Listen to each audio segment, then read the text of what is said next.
The way he looked at me. Not in a bad way at first, just different. His compliments were not inappropriate, but they were personal. He would say things like, "You remind me of your mother when she was your age," or "You think too deeply for someone so young."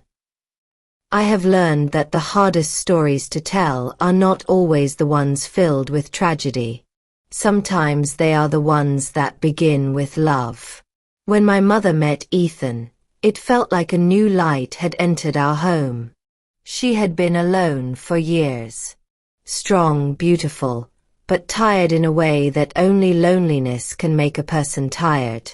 Then suddenly, there he was. Charming, confident, warm. Everyone said he was perfect for her, and honestly, at first, I believed that too. He made her smile again. He made us laugh again. For the first time in a long while, the house did not feel heavy anymore. It was full of music, long dinners, stories, and hope. But somewhere between the laughter and the quiet moments, something began to change. I noticed it slowly. The way he looked at me. Not in a bad way at first, just different. His compliments were not inappropriate, but they were personal.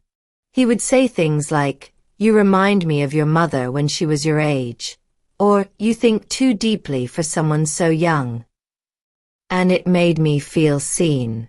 But not in the way I wanted to be seen. It started to confuse me. That strange feeling of being cared for and observed at the same time. I told myself it was harmless, that maybe I was just imagining things. But then I began to notice small details. How his tone softened when we were alone. How he found reasons to talk to me when my mother was not around. How his questions always went a little too deep. I tried to brush it off. But I could not ignore the tension building in the air. It was silent, invisible, but real. At night, I would hear my mother laughing with him in the living room, and something inside me would ache. I did not know if it was jealousy, discomfort, or the pain of watching someone else live freely while I carried a kind of unease I could not name. Then came the night that changed everything. It was my mother's birthday. The house was alive. Friends, music, candles flickering against walls that had once held only shadows. But even in that crowded room, I could feel his eyes on me. He did not stare, but he noticed me constantly, like a quiet storm moving beneath the noise. I remember stepping outside to breathe. The night was cool, and the stars looked close enough to touch. I told myself I was being dramatic, that I needed to stop overthinking. And then he followed me. He came out with 2 glasses of wine, his voice calm and casual. "You disappeared," he said. I smiled weakly. "I just needed some air." "You always run when things get loud," he said, looking at me in that way that made me feel both known and exposed. For a moment, neither of us spoke.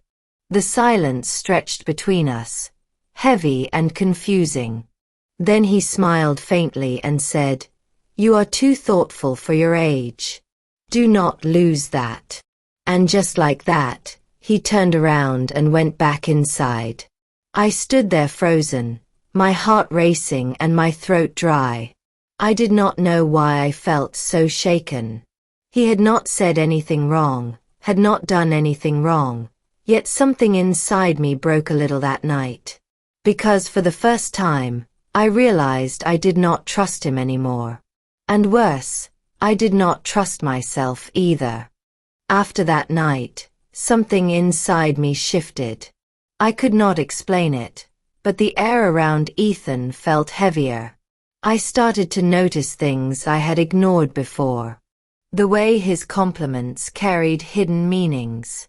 The way he seemed to understand my silence a little too well. He was kind. Always kind. And that was the hardest part.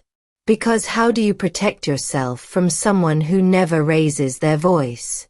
He would ask me questions about school, about my dreams, about the things that scared me.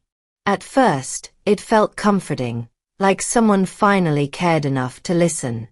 But then, I started to realize that every answer I gave him became something he could use to understand me better. He knew when I was happy. He knew when I was lonely. And he always seemed to appear exactly when my walls were weakest. One evening, I came home from class and found him sitting alone in the living room. My mother had gone to visit a friend. He smiled when he saw me and said, "You work too hard. You should learn to rest." I nodded, unsure of what to say. He patted the seat next to him and said, "Sit. Tell me about your day." It sounded harmless. It always did. So I sat. And we talked. About everything and nothing. About how my classmates were preparing for graduation. About how I sometimes felt invisible. About how strange it was to grow up in a house that never really felt like mine. He listened. And when I looked at him, there was something in his eyes I could not name. Not desire. Not pity. Something more complicated. Something that made me feel both safe and deeply uneasy. After that evening, our conversations became more frequent. I told myself it was just friendship, that maybe he was trying to build a connection with me for my mother's sake. But deep down, I knew it had gone beyond that. He started calling me thoughtful, brave, wise beyond my years. And every time he said those words, I felt both proud and afraid. Because the more he noticed me, the more I lost sight of who I was. One night, I woke up to the sound of the television in the living room. It was past midnight.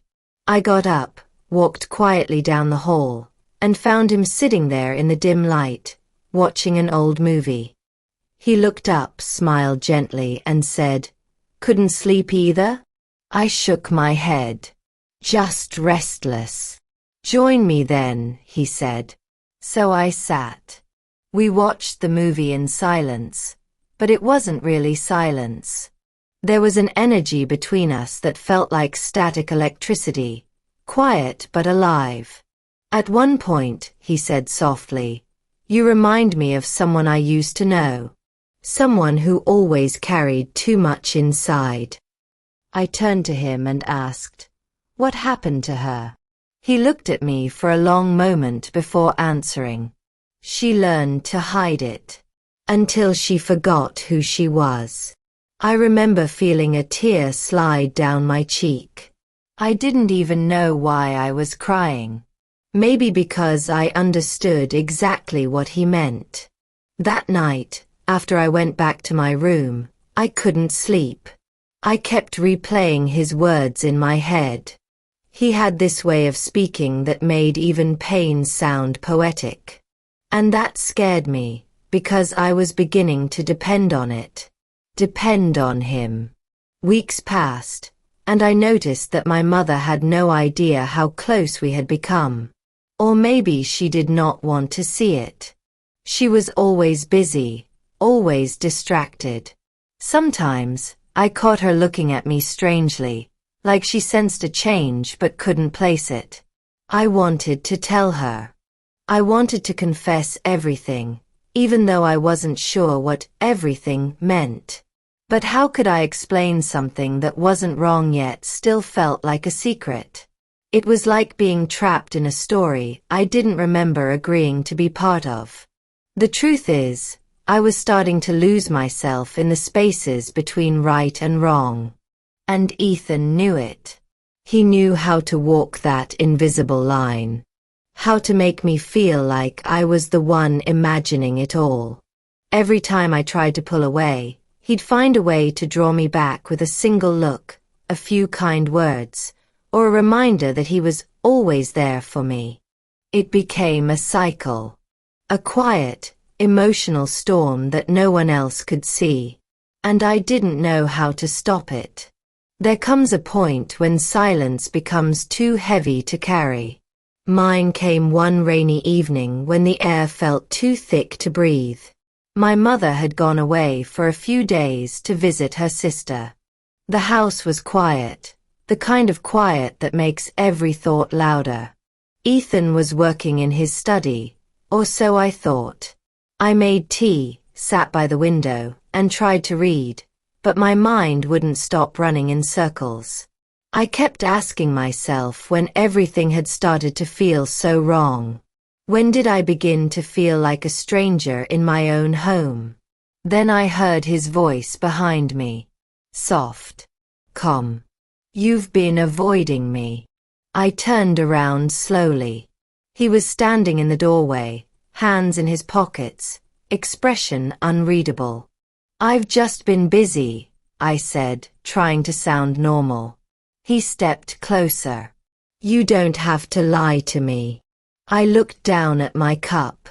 I'm not lying. But my voice betrayed me. He walked closer until he stood just a few feet away. You think I don't notice things?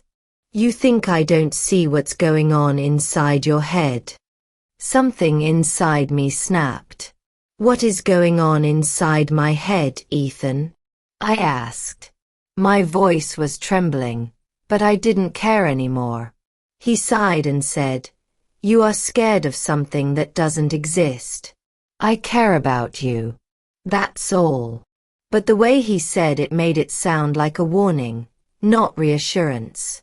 I wanted to scream. I wanted to cry. I wanted to believe him. But I couldn't. Instead, I whispered, You make me feel trapped. He froze. Trapped? I've done nothing to you. That's the problem, I said. You don't have to do anything. You just know exactly how to make me feel small and seen at the same time. You know how to make me depend on your words. You say you care, but it feels like control. For a moment, he said nothing. His expression softened, and he looked away. That's not what I wanted. Then what do you want? I asked quietly. He didn't answer. And in that silence, I realized the truth. It wasn't love. It wasn't even about me. It was about power. About the way he liked to stand in the spaces my mother never noticed. About how he needed to be the one who understood me, who guided me, who shaped me. I suddenly felt a rush of strength I didn't know I had. I took a step back and said, You need to stop.